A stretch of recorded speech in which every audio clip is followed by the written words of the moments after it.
Meus queridos, vamos abrir a palavra do Senhor no livro de Números, no capítulo 13. Nós vamos ler alguns versículos em Números 13 e depois em Josué. Amém? Números capítulo 13, a partir do verso 25. Glória a Deus, aleluia. Louvado seja o nome do Senhor. Aleluia. Diz assim a palavra do Senhor: ao cabo de 40 dias, voltaram de espiar a terra. Caminharam e vieram a Moisés e a Arão e a toda a congregação dos filhos de Israel no deserto de Padã, a Cádiz. Deram-lhe conta a eles e a toda a congregação e mostraram-lhes o fruto da terra.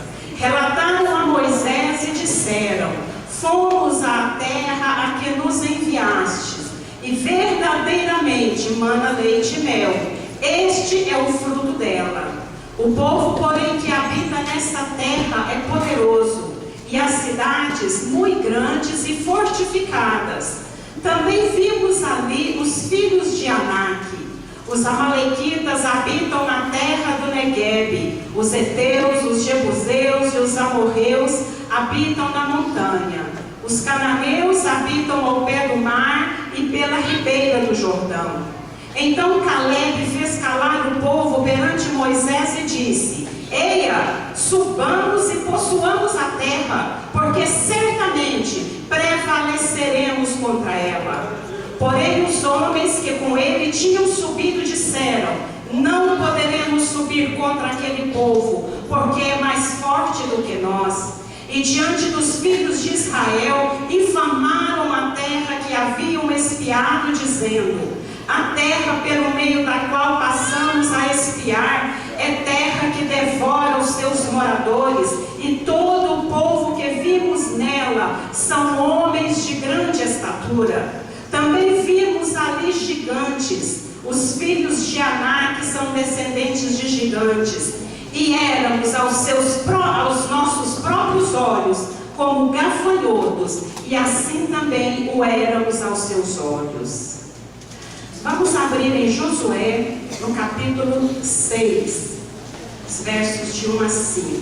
Josué 6, pouco à frente aí de Números. Josué 6, de 1 a 5, diz assim: ora, Jericó estava rigorosamente fechada por causa dos filhos de Israel. Ninguém saía nem entrava. Então disse o Senhor a Josué: olha, entreguei na tua mão Jericó, o seu rei e os seus valentes. Vós, pois, todos os homens de guerra, rodeareis a cidade, cercando-a uma vez. Assim fareis por 6 dias. 7 sacerdotes levarão 7 trombetas de chifre de carneiro adiante da arca. No 7º dia, rodeareis a cidade 7 vezes, e os sacerdotes tocarão as trombetas. E será que, tocando-se longamente a trombeta de chifre de carneiro, ouvindo vós o sonido dela, todo o povo gritará com grande grita. O muro da cidade cairá abaixo, e o povo subirá nele, cada qual em frente de si. Amém, glória a glória a Jesus. Senhor nosso Deus, te louvamos, ó Pai, pela tua palavra vida. Pai querido, em nome de Jesus, que o Senhor venha, ó Deus, ministrar nos nossos corações. Que o Senhor venha, ó Deus, a falar conosco, porque nós estamos aqui, ó Deus, querendo ouvir a tua palavra. Comunica, Deus, aos nossos corações aquilo que o Senhor quer comunicar, ó Pai. No nome de Jesus Cristo. Amém. Aleluia. Meus queridos, eu li esses 2 textos. Um episódio aconteceu ali num lugar chamado, no deserto ali, que foi que eles vieram do deserto de Padã a Cádiz. É Cádiz Barneia. E aqui foi um outro episódio em Jericó. 2 locais diferentes, porém muito próximos. Então a minha pergunta para você hoje, logo de início: Cádiz Barneia ou Jericó. E nós vamos rapidamente falar alguma coisa desses episódios de Cades Barneia e o episódio de Jericó. Muitas vezes, nos deparamos com situações que nós temos que parar, nós temos que medir as consequências antes de tomar alguma decisão. Porque as nossas decisões, elas definem muitas coisas na nossa vida. Hoje, nós estamos vivendo o que nós escolhemos ontem. Amanhã, nós estaremos vivendo o que nós escolhermos hoje. Então, nós temos que buscar muito a Deus, direção do Senhor, quando nós formos tomar alguma decisão.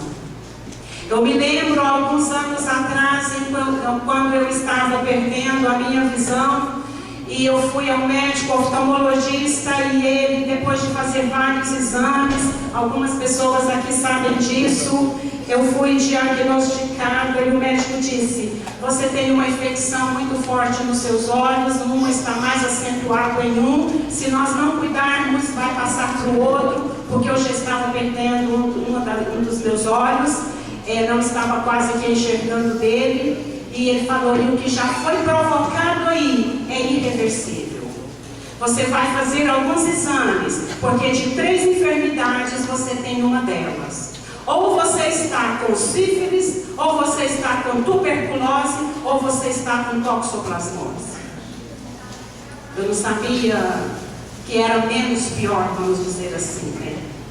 E eu lembro que eu não consegui nem sair direito ali daquele consultório. Depois de muitos exames, ele falou que era para me fazer esses exames em Goiânia. E eu cheguei em casa muito abatida, comentei com o Adilson, e ele disse assim: bem, então, na semana que vem, já está quase no final de semana, você vai, o meu cunhado morava em Goiânia, você vai ficar na casa dele e vai fazer os exames. Meus irmãos, era uma decisão que nós tínhamos que tomar. E o meu coração fechou. Era como se eu ouvisse o Senhor falando comigo: você tem 2 caminhos a escolher. Ou você escolhe estar comigo, confiar em mim que o caminho é mais curto. Ou você escolhe cair nas mãos dos médicos e será longa a sua jornada. E o Adilson falou: bem, você vai. Eu falei: bem, eu não vou. Ele: bem, como que não? Eu falei assim: eu não vou, eu não estou sentindo vontade. E o Senhor, Ele tem me feito voltar à oração, buscar ao Senhor. Buscar ao Senhor. E ele ficou um tanto preocupado, mas eu estava decidida. Eu falei: eu não vou, enquanto o Senhor não liberar o meu coração. E eu tomei aquela decisão naquela noite, de estar buscando o Senhor. Estar buscando ao Senhor. Por um mês, nós oramos, jejuamos, buscamos ao Senhor com muita intensidade, pelas madrugadas. E quanto mais eu buscava, pior ficava. Pior ficava. E o diabo, ele falava muito forte aos meus ouvidos, né? Você vai ficar cego. Cadê o Deus que você serve? Você não diz que serve um Deus que cura? Eu falei: Tiago, quer saber de uma coisa? Se Deus me curar, Ele vai receber toda a honra e toda a glória. Mas se por acaso eu vier a ficar cega, assim mesmo eu louvarei o Senhor. Eu tomei uma decisão. E o meu caminho foi mais curto, porque ao final daquele propósito nosso, o Senhor me deu a bênção, o Senhor me deu a vitória. E até aquilo que o médico falou que era irreversível, o Senhor me restaurou completamente. Hoje eu uso óculos, por causa assim dos 40, uns 50, uns 200 da vida, né? Não é porque eu tenho alguma enfermidade ou não. Sabe, meus irmãos, então, quando nós estamos diante de alguma situação, tenho certeza que muitos, talvez todos, tenham passado por alguma situação em que você tem que tomar decisão. Não foi diferente com esse povo. E nós vamos ver o que foi que esse povo fez. Eles haviam saído do Egito. Eles estavam sendo escravizados ali. E Deus, com mão forte, com um braço poderoso, os tirou do Egito. Agora eles estavam numa caminhada para uma terra que o Senhor já havia falado que entregaria nas mãos deles. E eles estavam caminhando. Muita gente. Muita criança, muitas pessoas idosas, muitas mulheres, e eles estavam nessa caminhada. Haviam se passado mais ou menos uns quase 2 anos, que eles já haviam saído do Egito e ainda não haviam chegado. E eles se depararam aqui, em Cades Barneia, quando eles já estavam avistando a terra prometida. Eles já podiam perceber, eles já estavam nas portas das promessas que Deus havia feito. Deus havia prometido, e Moisés os relembra, em Deuteronômio, que em vários lugares fala destas passagens. Então Moisés relembra o povo que Deus havia prometido aquela terra. Era momento de prosseguir e possuir a terra. Foi assim que o Senhor havia dito a Moisés. E Moisés disse para o povo, mas diante daquilo o povo temeu. O povo ficou com medo. Eles falaram, Moisés, manda alguém lá para espiar a terra primeiro, para olhar, para dar uma sondada, para saber como é essa terra. Deus havia dito, é uma terra que mana leite e mel. E eu vou, quando vocês entrarem lá, é para fazer assim, assim, assim. Deus já havia falado que a terra era deles. Mas diante ali daquelas dificuldades, eles temeram, chegaram para Moisés. Moisés, manda alguém espiar a terra. Moisés consulta a Deus e Deus fala, Moisés, pega um homem de cada tribo, um homem valente, e manda lá para olhar a terra. E Moisés escolheu um homem de cada tribo. Eram 12 tribos, foram 12 espias ali para aquela terra para olhar. E é o texto que nós lemos do retorno deles. Eles chegaram, aquela equipe é formada, enviada e ansiosamente aguardada. E aqui fala que depois de 40 dias que eles haviam ido, eles retornam.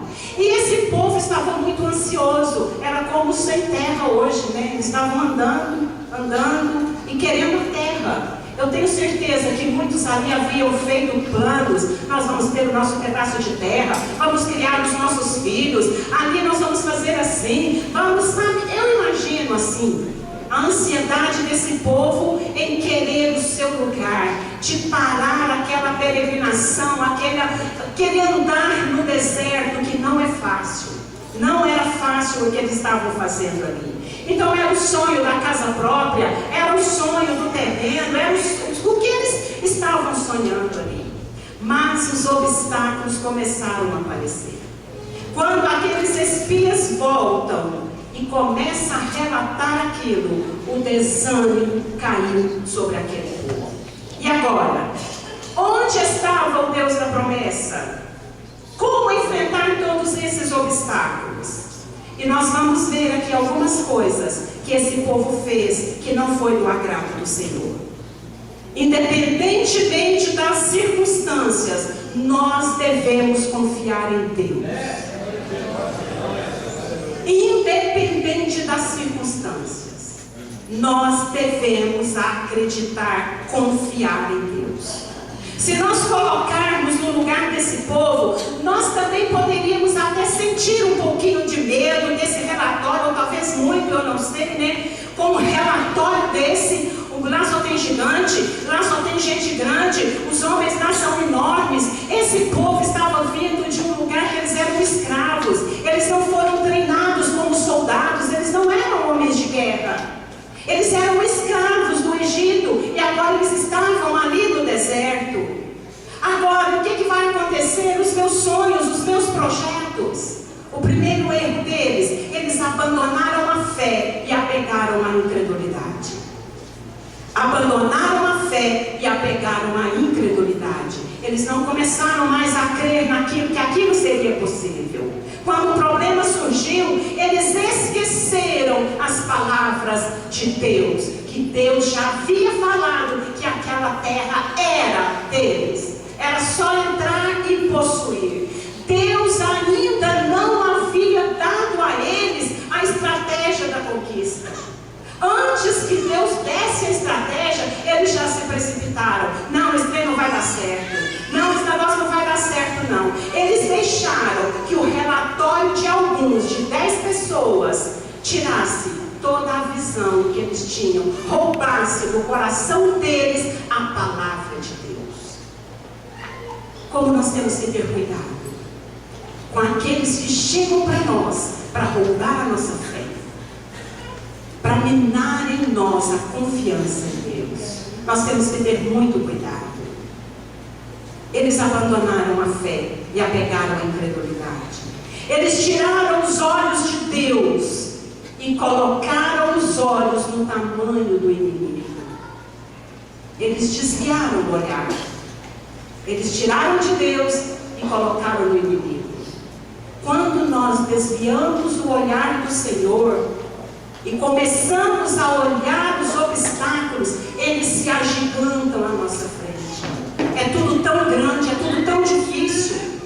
A Bíblia fala que o nosso Deus é Deus nos montes e é Deus nos vales. Quer dizer, o nosso Deus é Deus na hora da bonança e na hora da aflição. Quando nós estamos no vale, tudo ao nosso redor parece muito grande. Nós olhamos uma árvore, ela é muito grande. Olhamos para o rio, ele é intransponível. Olhamos para os obstáculos, tudo se agigantam diante de nós. Por quê? Porque nós estamos tirando os nossos olhos de Deus e colocando os olhos no tamanho do inimigo. Eles compararam os habitantes da terra e se viram em desvantagem, em menor estatura, impotentes. E eles diziam que eram aos seus próprios olhos. Eles falam aqui: nós éramos aos nossos próprios olhos como gafanhotos. Olha a autoestima. Aos nossos próprios olhos. Quantas vezes a gente se sente tão pequeno diante de certas situações. Então eles viram em desvantagem. Se eles tivessem focado em Deus, eles não teriam visto o inimigo como viram.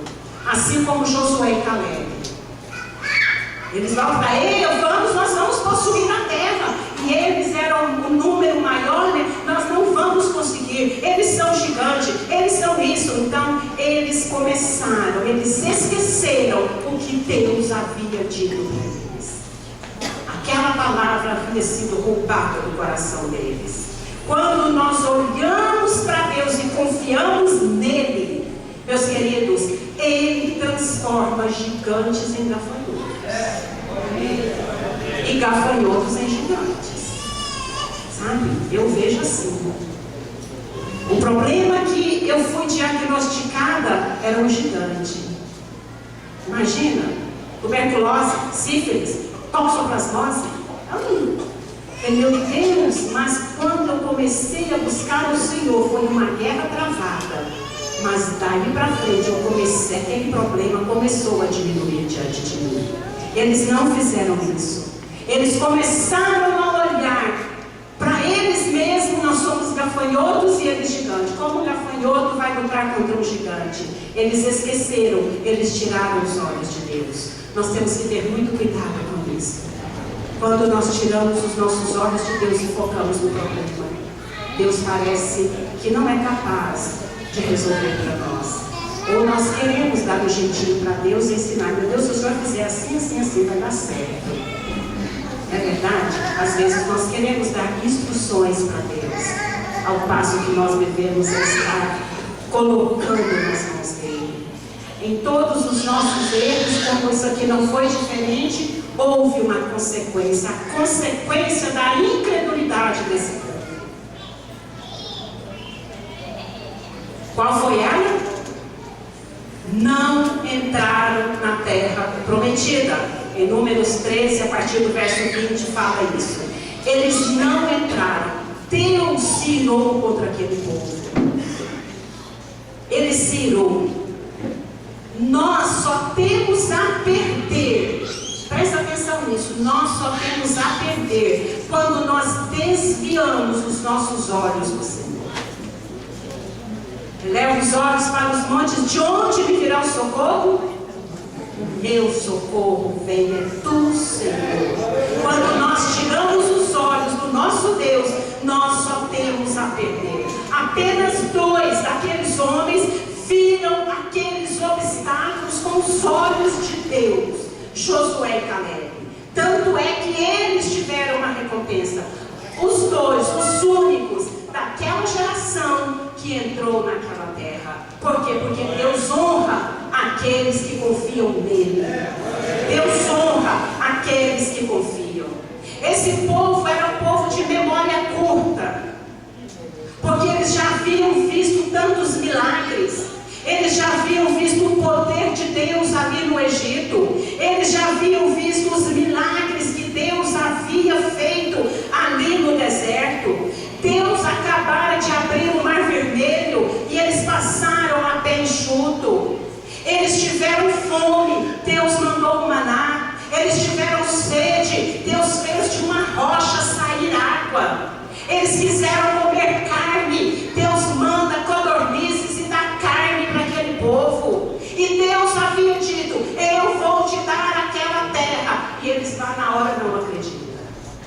Eles olharam e ficaram com medo, deixaram de confiar no Senhor.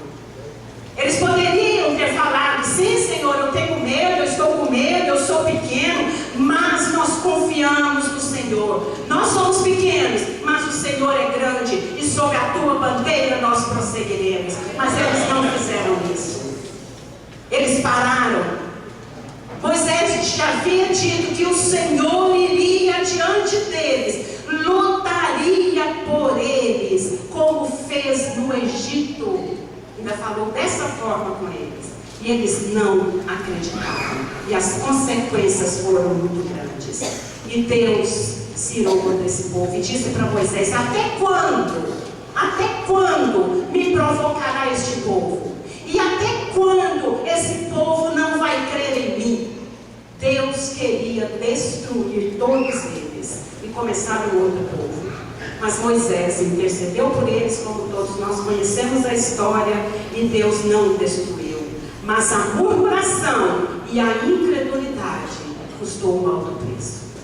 Custou um preço muito grande. Eles não entraram na terra prometida.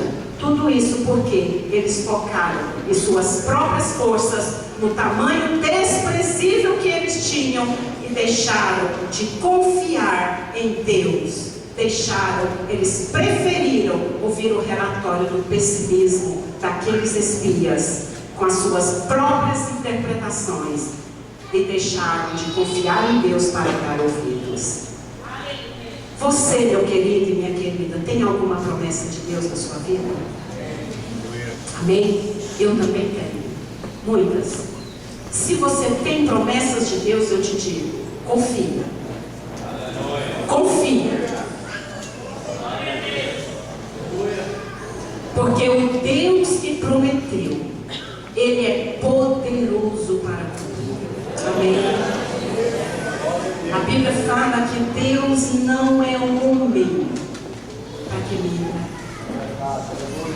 Ele não mente. Se Ele prometeu, eu quero te dizer, seja o que for que você está enfrentando, seja qual for o seu problema, seja qual for o obstáculo que você precisa transpor, não escolha focar no tamanho do obstáculo.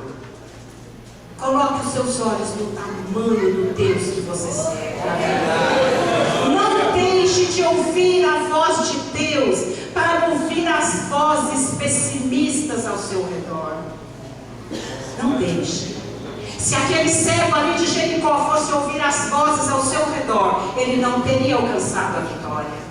Para com isso, Jesus não vai te ouvir. Quanto mais o povo falava, mais aquele cego gritava. E Jesus parou diante do grito dele e disse: o que queres que eu te faça? É assim que o Senhor faz quando nós não desistimos. Lembre do que o Senhor já fez por você no passado. E isso nos ajuda a nós prosseguirmos. Se o mesmo Deus que fez no passado, Ele pode fazer hoje. Glória a Deus. E aquele povo, por causa disso, eles já eram para entrar na terra e já tudo terminado. Mas Deus faz diferente. Deus faz com que esse povo permaneça no deserto por 40 anos. Até que toda aquela geração morresse e uma nova geração surgisse. Nós podemos ver agora aqui em Josué, no no capítulo 6, esses versos que nós lemos, uma outra experiência que também nos traz lições maravilhosas. Uma outra experiência. Esse povo, 40 anos mais tarde, aquela experiência aqui em Cades Barneia já havia ficado para trás. A geração que estava agora era a geração nova, de 20 anos mais ou menos de idade, 20 e poucos anos de idade. Era essa geração que o Senhor iria usar. Era essa geração que Deus iria colocar naquela terra, que iria tomar posse da terra que Deus havia prometido. Os outros ficaram para trás. O próprio Moisés, ele viu a terra, mas não entrou nela, porque Moisés também desobedeceu a Deus. Irmãos, eu fico pensando, até comentei com o Adilson, falei, bem, como Deus abomina a desobediência. Irmãos, quem foi Moisés? Um homem escolhido, um homem manso, mais manso da terra, a Bíblia fala. Um homem que obedecia a Deus, um homem que relutou no início, sim, mas era um homem que via Deus face a face. E quando Moisés desobedeceu, ele também sofreu a consequência. Se Moisés sofreu, imagine nós. Temos que pedir muita misericórdia do Senhor. Moisés já havia morrido. Agora Josué, aquele Josué que viu os gigantes ali com os olhos de Deus, era o sucessor de Moisés. Ele que foi um daqueles 12 espias, ele e Caleb foram os únicos que não murmuraram e confiaram em Deus e entraram iriam entrar, até aqui ainda não havia entrado. Deus honrou Josué, Deus viu a sua confiança e agora havia colocado Josué como líder daquele povo. Josué agora é o líder. O outro povo, o povo de Deus, e eles estão ali novamente sendo treinados para entrar naquela terra, porque Deus havia determinado, eu vou dar essa terra para vocês, e Deus quando cumpre, quando Ele promete, Ele cumpre. E agora eles chegaram no Rio Jordão, já pertinho ali da terra prometida, o Jordão estava cheio. A Bíblia fala que ele estava, as águas estavam acima ali, o rio transbordava nas suas ribanceiras, quer dizer, estava em cheia, né? Quando dava cheia ali no Rio Jordão, o nível da água subia em mais ou menos 5 metros. 5 metros. Então era intransponível a pé, não tinha barco, não tinha navio, não tinha nada. E eles chegaram ali à beira do Jordão, o Jordão se abriu. Eles passam ali, entram na terra prometida, glória a Deus. Entram na terra prometida. Mas logo após já vinha um outro grande desafio: conquistar Jericó. E Jericó era uma cidade muito bem fortificada. As muralhas, elas eram por demais largas, muito largas, que podia até construir casas por cima. Eram muito bem fortificada aquela cidade. Observem a semelhança da situação. O mesmo povo, né, o povo de Deus, o mesmo Deus, obstáculos grandes, mas a diferença do resultado foi muito grande. Foi o oposto.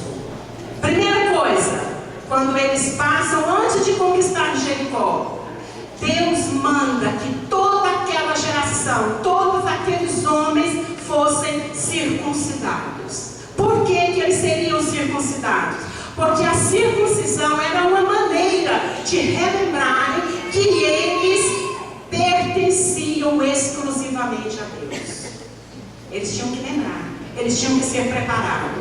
A circuncisão era um rito necessário para o povo poder participar dos privilégios e das promessas de Deus. Então eles não eram circuncidados, como era costume deles. Deus falou para Josué: eles precisam ser circuncidados. E Josué circuncidou a todos eles. Aos olhos humanos, é difícil mais de entender isso. Eles estão preparando para entrar numa guerra, numa batalha. Vai circuncidar os homens ali, que são os homens que vão para a guerra. E os homens passavam mal quando faziam uma circuncisão. Como ser circuncidado numa situação dessa? Mas eles não pensaram assim. Era Deus quem estava mandando e pronto, eles simplesmente obedeceram. Eles não questionaram, eles não ficaram indagando: Senhor, mas por quê? Vamos circuncidar depois, vamos lutar primeiro. Não, eles simplesmente obedeceram. Depois que eles obedeceram, Deus mandou que eles celebrassem a Páscoa.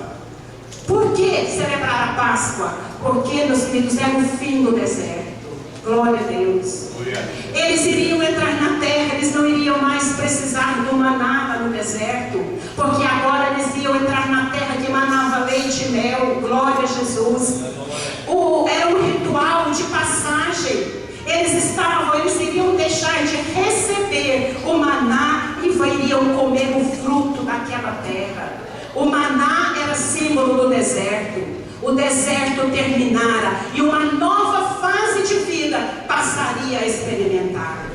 Deus sempre tem fim de deserto na nossa vida. Está passando por um deserto? Deserto tem fim. É um período que nós passamos no deserto. Quando esse povo já estava preparado, aí sim Deus iria dar a estratégia de guerra. Como nós lemos aqui, eles estavam ali, eles cercaram ali, chegaram, acamparam ao redor de Jericó, as muralhas grandes. As forças deles não eram experientes de guerra também, mas eles tinham uma coisa no coração: a obediência e a fé. A obediência e a fé. Eles é uma geração que foi fortalecida no Senhor.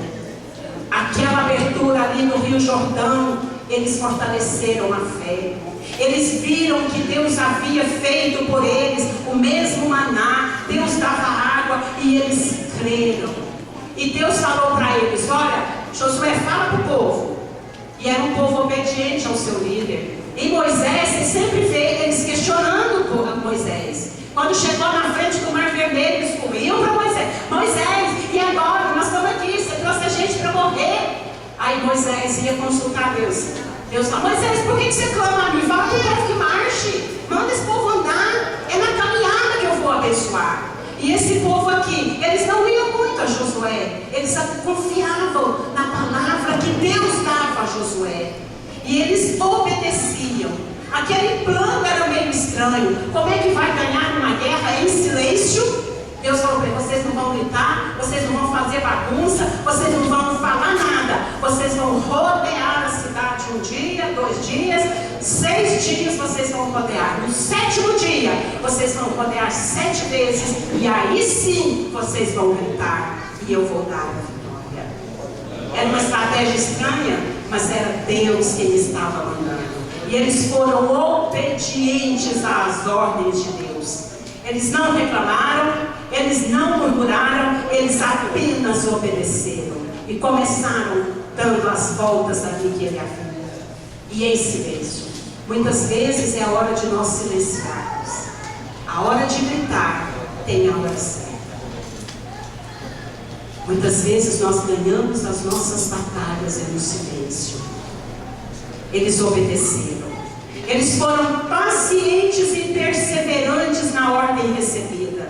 Imagine vocês, todo esse povo, todos os dias, dando uma volta ali. Eu não sei se era tão grande, eu não pesquisei a distância, não sei se alguém aqui sabe, né, dos muros ali nesse percurso que eles faziam. Eu não sei como era essa distância, mas eles haviam aprendido que quando Deus fala, eles ouvem e obedecem. E Deus mandou fazer em silêncio 1 vez por dia, então é assim que eles estavam fazendo. Eles foram recompensados por causa da obediência.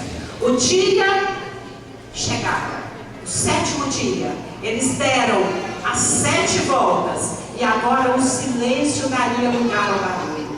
Era hora de gritar. Era hora de gritar mais alto que eles pudessem. As trombetas soariam e o povo iria gritar. Eles não ficaram preocupados com o que eles iriam encontrar do lado de lá das muralhas. Eles apenas creram que as muralhas iriam cair e que Deus falou que ia guerrear por eles, né? Então eles poderiam poderiam encontrar homens fortes, poderosos lá, mas eles não estavam preocupados com isso. Isso não era preocupação para eles. O que vai acontecer é responsabilidade de Deus. Amém? O que vai acontecer é responsabilidade de Deus. Deus não havia tirado-os lá do Egito para que eles fossem mortos ali na entrada daquela cidade. Não. Eles creram que Deus é que iria guerrear por eles. Lá em Hebreus, no capítulo 11, fala que pela fé as muralhas de Jericó ruíram, elas caíram. Glória a Deus. Qual muralha que está na sua frente? O que está atrapalhando o seu caminhar, a sua conquista? Deus é Deus que derruba muralhas. Deus é Deus que derruba os empecilhos, tira os empecilhos da nossa frente. Qual foi a consequência da obediência? Foi a certeza da vitória, aleluia. Lá em Cades Barneia, o resultado foi terrível. Mas aqui não, aqui foi diferente. Lá a incredulidade gerou a murmuração, que gerou a rebelião, porque eles foram rebeldes, e que gerou uma grande consequência deles não entrarem na terra prometida. Agora eles estavam ali em Jericó. Os problemas eram semelhantes, sim. Era um grande obstáculo. Enfrentar também um povo preparado para a guerra, quando aquele povo ali não era preparado. O exército novo. As paredes de Jericó, as muralhas, eram quase que intransponíveis aos nossos olhos ou aos olhos deles, né? Então, qual é a diferença daquele povo, daquela geração que caiu em Cades Barneia para a geração que estava aqui em Jericó? Meus queridos, a diferença estava no coração. Eles creram nas promessas de Deus. Eu quero dizer que a fé, ela reconhece Deus na situação. A fé reconhece Deus na situação. Se Deus está aqui, existe uma saída, eles pensaram. Se Deus está com você, existe uma saída. Aleluia. Se Deus está com você, esse problema pode ser resolvido. Se Deus está com você, você vai conseguir, você vai transpor todos esses obstáculos. Por que esse povo foi vitorioso? Porque eles creram, porque eles obedeceram, eles não tiveram dúvida no seu coração. O coração da primeira geração estava mais ligado ao seu próprio ego e bem-estar. Mas esses aqui não. A segunda geração, ela estava mais ligada à confiança em Deus. Aleluia. Deus tem sempre um plano de vitória para nos mostrar. Deus tem sempre uma estratégia para que nós possamos transpor os obstáculos. Basta nós buscarmos, basta nós agirmos paciente, com muita paciência dentro do que Ele quer nos mostrar. Você está enfrentando obstáculos que precisam ser vencidos? Como que você quer enfrentá-los? Pelas suas próprias forças ou pela força do Senhor?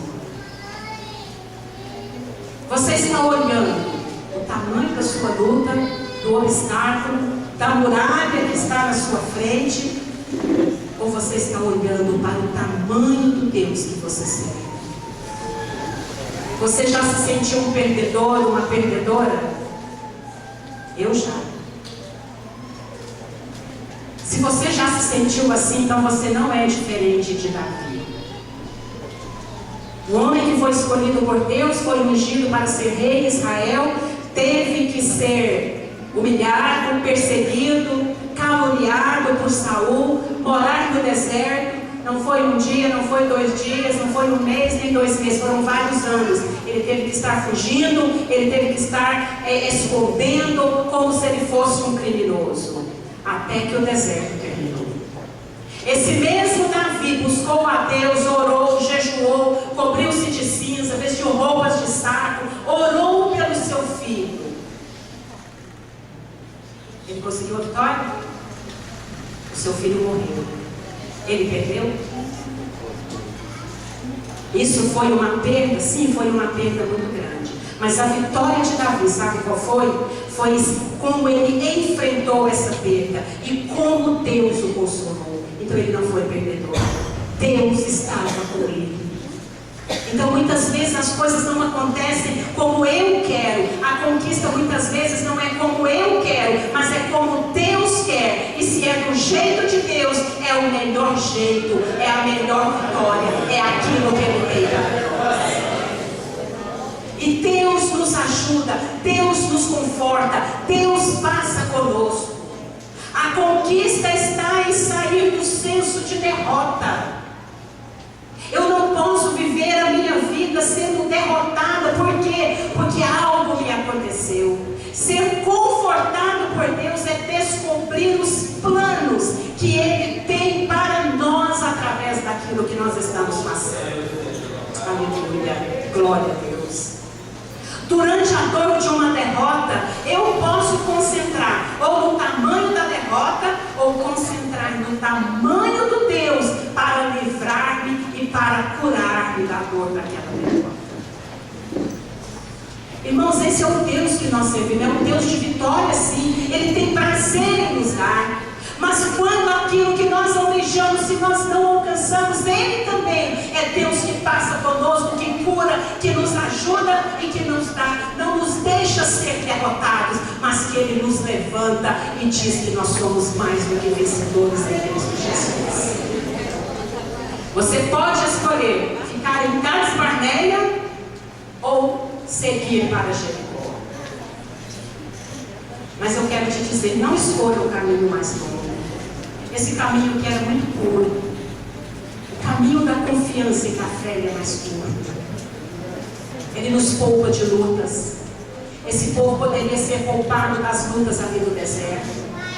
Mas eles escolheram o caminho mais longo, o caminho mais doloroso, o caminho mais difícil, de muitas perdas. De muitas perdas. Esse povo poderia ter passado esses 40 anos vivendo ali, na terra prometida, usufruindo de tudo que ali tinha. Hoje você pode escolher ouvir a Deus ou ouvir aqueles que querem minar a sua fé e tirar o seu entusiasmo. Não ouça essas pessoas. Não ouça. Eu quero dizer, relembre o que Deus já fez por você no passado. Prossiga, confiando e crendo que um dia o deserto termina. Cades Barneia ou Jericó? Lugar de murmuração ou lugar de obediência e confiança? Vamos colocar de pé, meus queridos.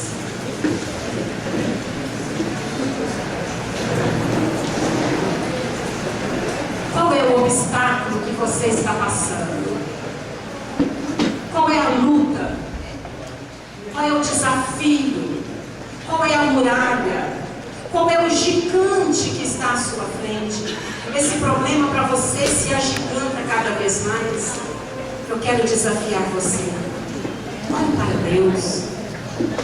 Ele é maior do que tudo isso. Olhe para o Senhor. Ele é maior do que todo e qualquer problema, do que toda e qualquer muralha, do que todo e qualquer